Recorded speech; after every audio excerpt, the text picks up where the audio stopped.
first question is, if you could cosplay any of the characters you voice acted for, which one would it be? I will never cosplay again. I did it once. I did it once when I first came to LA because Pioneer, back when we were doing the first Hellsing TV series, asked me to dress up as Alucard. And I said, well, if you'll build the costume, I'll put it on. So they did. They had a professional costume guy make me an Alucard costume. And I wore it to Anime Expo that year. That was Anime Expo 2002. And I also wore it to San Diego Comic-Con that year. And no one believed I was the voice actor. I was standing, and we had this gorgeous Hellsing set with, you know, big Gothic windows and a lighting rig and the Hellsing logo rotating in the background. I mean, it was fantastic. And I'm sitting there in the full gear with the guns. They had the 2 guns, I mean, real ones from Japan. People would come up for an autograph, and they thought I was just a cosplayer. They're like, I mean, not that there's anything wrong with that, but, you know, they're like, oh, you're cosplaying, that's great. I'm like, yeah, I'm the voice actor. They're like, no, you're not. Yeah, I am. I'm the voice actor. No, you're not. Huh? They're not my fans? They're not true fans. There you go. I don't know. Fail. Epic fail. So yeah, after that I was like, no more cosplay. I mean, I like wearing costumes for parties and things. Like there's a fantastic event that happens every year in Los Angeles called the Labyrinth of Jareth. Yes, for those of you who remember the film Labyrinth, the old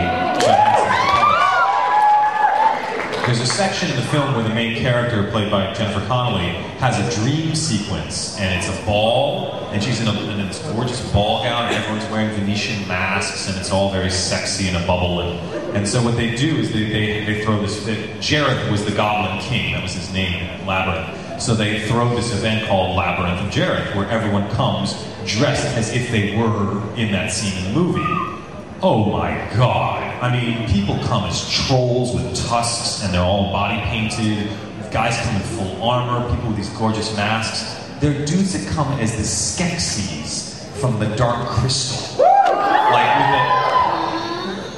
like the whole, just unbelievable stuff. So yeah, it's... And the last question is, can you do a voice for me really quick?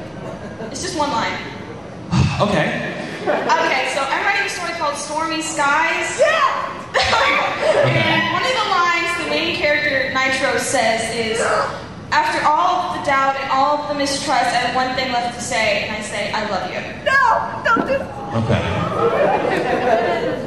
So, what would you like to say? After all of the doubt and all the trust, but I don't know who the character is. Nitro Star. You don't have to know. You don't have to. That doesn't mean much to me. He's a gentleman, and he just had to go through 3 months of torture to prove that he loves her.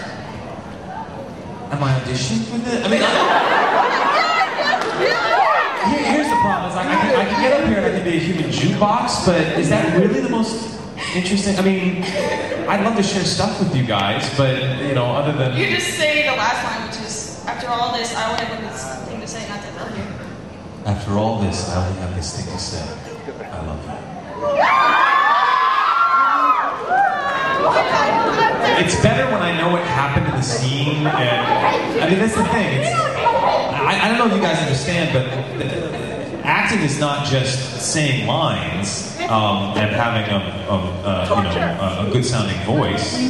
It's understanding what's happening in the story, because I could say I love you, and it could be in the middle of a battle, and I could be like, I love you, don't you get it? You know, or it can be soft and intimate. So asking me to sort of say a line out of context is sort of like trying to ask someone to cook without a flame. You don't really know where you are. I mean, I hope you guys enjoy it, but from my perspective, it's like sort of being in a sensory deprivation tank. I don't know where I am. Where am I? Hi. Hi. Where are you? I don't know. I really don't. Okay. Yes. So to be totally honest, I'm freaking out right now because I love you. I'm sorry, what? This is about how what? I'm totally freaking out right now because Okay. I love you. You're like my second ever voice actor thing. My fourth favorite and second favorite. I'm moving up in the ranks, though. Maybe someday I'll be first.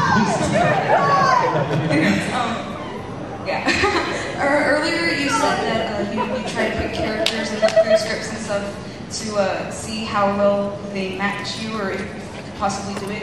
So I was a little curious as to how you got the part of how you got the part of Rude in Final Fantasy. Considering, I mean, you come off to me as like a kind of quirky and funny and just pow, you know, just whatever, you know. And Rude kind of like is all laid back and quiet and just a background character. And I was wondering if you were drawn to that somehow, or if someone's just like you playing now. Let me explain to you how acting works, because I think that you guys get a misconception sometimes that we as actors pick our roles. We do not. It is not our job. We don't get to walk up to Disney and say, "Hi, I can play that character." What happens is, producers have shows, and they have these characters, and they need actors to portray those characters. So what they do is they give what are called audition sides, little samples of what the character is going to say and a description of the character. They give those either to agents or sometimes to actors directly, and then the actors get those sides, and they say, "Oh, okay, let me try to play this character for you." And then you record an audition, and you send that audition to the producers, and the producers get a lot of auditions from a lot of actors, and they go through all those auditions, and they say, "That one, we want him to play that character, him to play that character, she's going to play that one."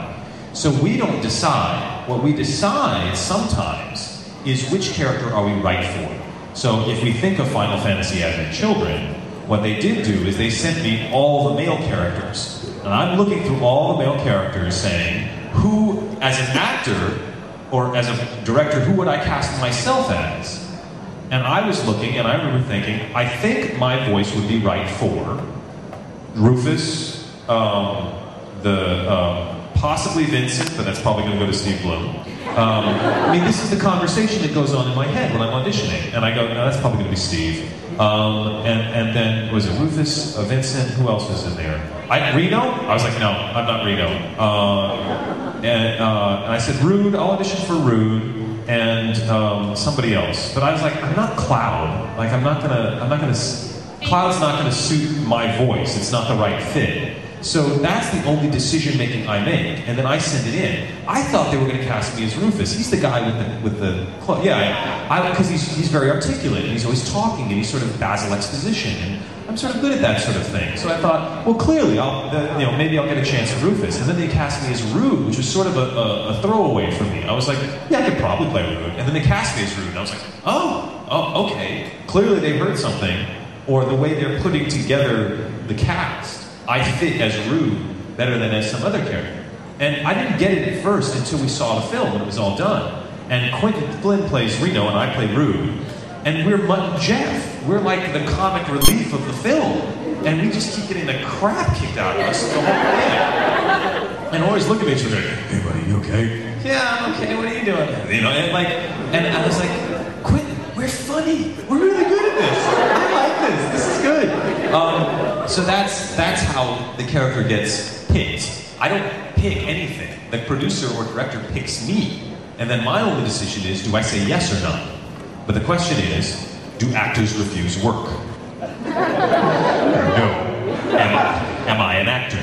Yes. So when people say, if they do so-and-so show where you played this character before and they do it again, will you come back? My answer is always, do actors refuse work? Am I an actor? It's not up to me. It's up to the producers and the directors to hire. Last one.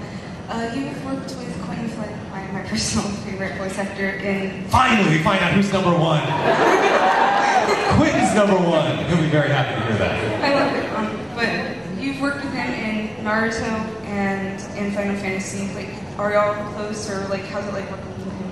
Well, understand that when we're recording anime and video games, we always record separately, so we never see each other.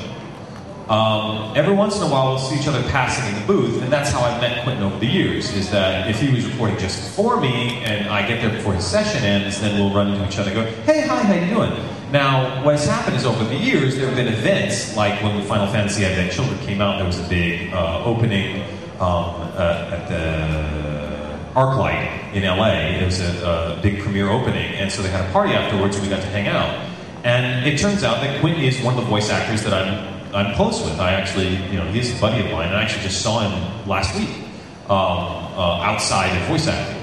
So some voice actors I'm close with like that. I'll run into Quentin, and Steve Bloom and I are close, and Yuri Lowenthal.